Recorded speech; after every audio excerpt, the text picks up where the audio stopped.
नए कानून लागू होने पर गुना एसपी ने गाया राष्ट्रगान और आम नागरिकों ने उठाई पुरुष प्रधान कानून लागू करने की मांग। आपको बता दें कि हाल ही में पुराने कानून को लेकर काफी सारे बदलाव किए गए, जिसका प्रचार प्रसार करने के लिए समुचित प्रदेश की पुलिस लगी हुई है और अपने अपने स्तर से पब्लिक प्लेस में आयोजन कर, पर्चे बांटकर और अपने एरिया में निकाल कर पब्लिक को ये सूचना दे रही है कि जो पुराने कानून थे उनमें काफी सारे बदलाव किए गए हैं और नए कानून आए हैं जो नए अपडेट के साथ आम जनता और आपराधिक लोगों पर काफी सारा प्रभाव डालने वाले हैं। इसी बीच गुना में कैंट थाना प्रभारी दिलीप राजौरिया ने भी प्रेस वार्ता कर नए कानून के बारे में बताया। आयोजन में गुना पुलिस अधीक्षक संजीव कुमार सिन्हा भी पहुंचे और उन्होंने नए कानून की काफी सारी अपडेट बताई। इस बीच कैंट निवासी समाज सेवी राशिद खान ने पुरुष प्रधान कानून की बात कही एसपी साहब से और पूछा कि अगर कोई पुरुष प्रधान कानून या धारा में कोई अपडेट हुआ हो तो बताइए, कोई ऐसा कानून हो जो पुरुषों के लिए काम करे। औरतें और बच्चों के लिए तो काफी सारे कानून इस देश में हैं, मगर पुरुषों के हित के लिए कोई भी कानून इस देश में नहीं है। राशिद खान ने पुरुष प्रधान कानून लागू करने की मांग की। वहीं कैंट थाना प्रभारी और पुलिस अधीक्षक गुना राष्ट्रीय गान गाकर आयोजन का समापन किया। गुना से देखिए ये लाइव रिपोर्ट किशन कश्यप के साथ।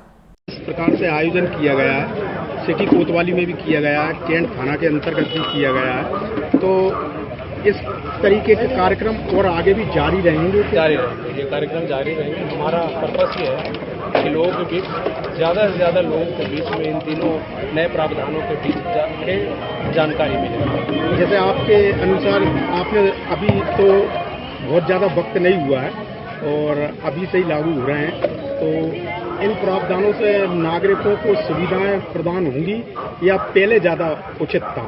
नेचुरली चूँकि नया प्रावधान है तो ज़्यादा सहूलियत मिलेगी और उनको देखते ही हुए बदलाव किया गया। बदलाव हमेशा बेटर के लिए किया जाता है। सर, अपन जागरूकता अभियान के लिए कुछ करेंगे क्या?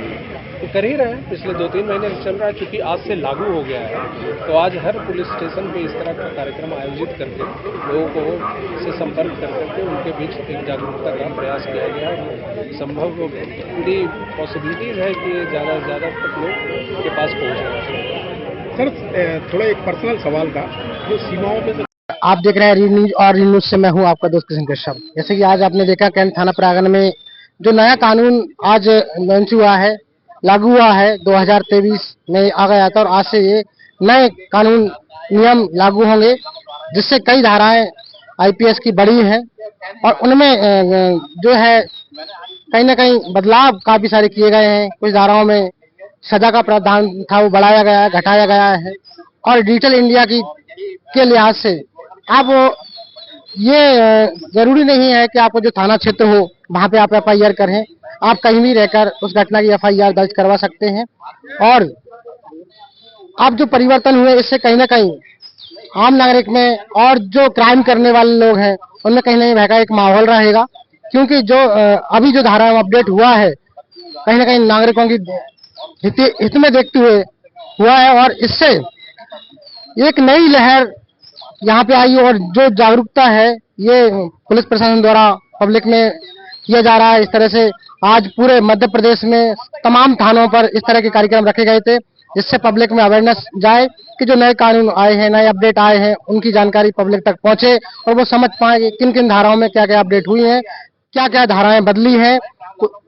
और एक जो व्यक्ति थे उन्होंने ये बताया कि बोला कि कुछ ऐसी धाराएं भी आए जो पुरुष हितैषी हों, जैसे कि देखा जाता है महिला हितैषी कई धाराएं हैं, कई ऐसे कानून हैं जो मात्र महिलाओं के लिए है और बच्चों के लिए हैं, लेकिन ऐसा कोई भी संविधान में ऐसा कोई विशेष कानून नहीं है जो विशेषकर पुरुषों के लिए हो। अब एक सज्जन ने यहाँ पे मांग की और एक एसपी साहब से भी उन्होंने बोला कि ऐसी कोई धारा हो जिसमें अगर पुरुष के लिए कोई प्रावधान या अपडेट और नया अपडेट कुछ आया हो तो उसके बारे में आप बताएं। लेकिन फिलहाल में कुछ इस तरह का कोई कानून अपडेट नहीं हुआ है। फिर भी हम डायरेक्ट उनके पास आपको ले चलते हैं और उनसे ही आपको बात कराते हैं कि उन्होंने जो एसपी साहब से बात की थी कि पुरुष के लिए कोई विशेष धारा अपडेट हुई है या नहीं, या कोई कानून बना है कि नहीं बना। क्या नाम है सर आपका?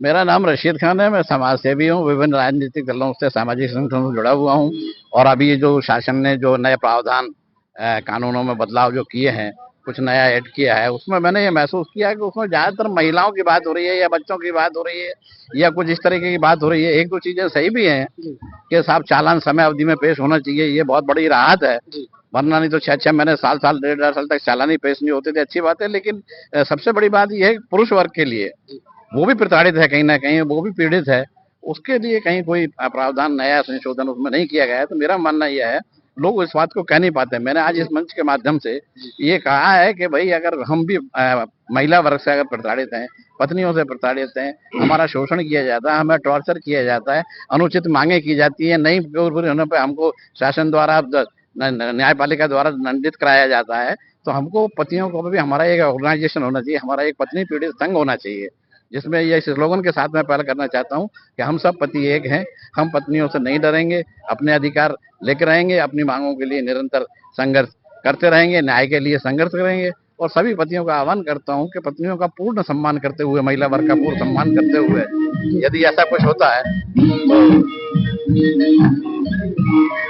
तो पहले भी जो है पुरुष के लिए कोई कानून नहीं था, और अभी आपको क्या लगा, अभी कोई अपडेट हुआ क्या? बिल्कुल नहीं, मुझे नहीं। तो अभी जब एसपी साहब से मैंने पुलिस अधीक्षक महोदय से ये क्वेश्चन किया तो उन्होंने कहा कई एक्ट हैं, कई हैं, लेकिन जो आम आदमी जो महसूस कर रहा है और उसमें ये पक्षपात जो देखता है कि महिलाओं के तो झूठी बात पे भी सुनवाई हो जाती है, और पुरुष वर्ग कितना भी ईमानदार, कितना भी सही क्यों ना हो, उसके लिए या तो प्रतीक्षा करना पड़ती है या सुनवाई होती नहीं है, और उसके साथ साथ उसका पूरा परिवार तहस-नहस हो जाता है।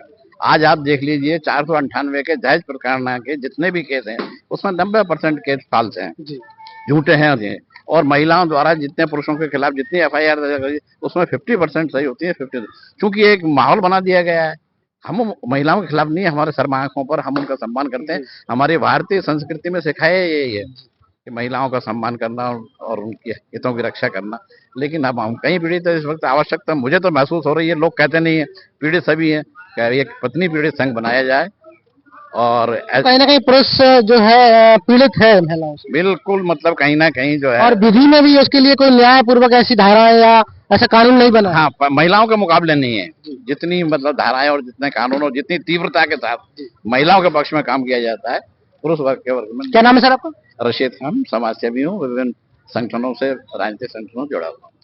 रशीद खान जी को आपने सुना, इन्होंने एक बहुत ही अच्छी बात की, और एसपी साहब से पर्सनली यहाँ गुना एसपी संजीव कुमार सिन्हा जी को इन्होंने एक मांग की थी, वो पूछा भी था अपडेट के लिए कि जो नए नए कानून अपडेट हो रहे हैं, धाराएं अपडेट हो रही हैं, उसमें कहीं पुरुष प्रधान कोई ऐसा कानून अपडेट हुआ है जिससे कहीं पुरुषों को एक सुरक्षा मिल सके। कहीं ना कहीं क्या होता है कि 498 IPS जी उसमें अपडेटिंग हुई है, लेकिन फिर भी पुरुष कहीं ना कहीं महिला वर्ग से पीड़ित रहता है, लेकिन वो कह नहीं पाता, क्योंकि अभी देश में जो कानून चल रहे हैं महिलाओं बच्चों को लेकर काफी अच्छे कानून अपडेट किए हैं, लेकिन यहाँ जरूरत है एक पुरुष प्रधान, पुरुषों के लिए भी एक अच्छा कानून अपडेट करने के लिए, ताकि पुरुष भी कहीं ना कहीं से सुरक्षित रहे। जो कुछ लोग जो बेमतलब की FIR पुरुषों के ऊपर करवा देती है महिलाएं, उनसे वो कहीं ना कहीं बचें। तो तमाम अपडेट के लिए आप बन रही है न्यूज़ के साथ, गुना से किशन कश्यप की रिपोर्ट।